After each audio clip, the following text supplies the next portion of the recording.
ওয়াদ-দুহা, আলোর শপথ, ওয়াল-লাইলি ইযা সাজা, নিঝুম নিস্তব্ধ রাতের শপথ। সুবহানাল্লাহ পড়েন। প্রথমে আল্লাহ দুইটা কসম কাটলেন। কয়টা? দুইটা। প্রথমে দোহা, প্রভাতের সূর্য কিরণের শপথ, আলোর শপথ।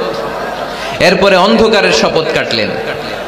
আলোর শপথ দিয়ে আল্লাহ তাআলা ওহী আশাকে বুঝালেন, আর অন্ধকারের শপথ দিয়ে আল্লাহ ওহী না আশাকে বুঝালেন। আল্লাহ বুঝাতে চাইলেন, নবী সব সময় আলো থাকলে ভাল লাগে না। 24 ঘন্টায় যদি সূর্যের আলো, এখনো সূর্যের আলো, সকালেও সূর্যের আলো, খালি আলো আর আলো, ভাল লাগবে? কথা বলেন না কেন?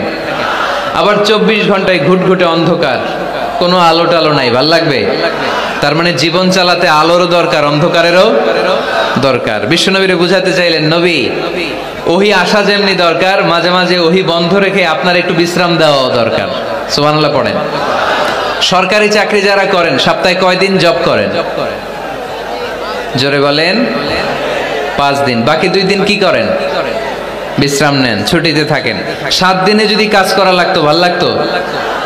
কথা বলেন না কেন? ভাল লাগতো না। আবার 7 দিনে যদি ছুটি থাকতো, ভাল লাগতো না। তার মানে কাজেরও যেমনি দরকার, বিশ্রামেরও দরকার, ঠিক কিনা?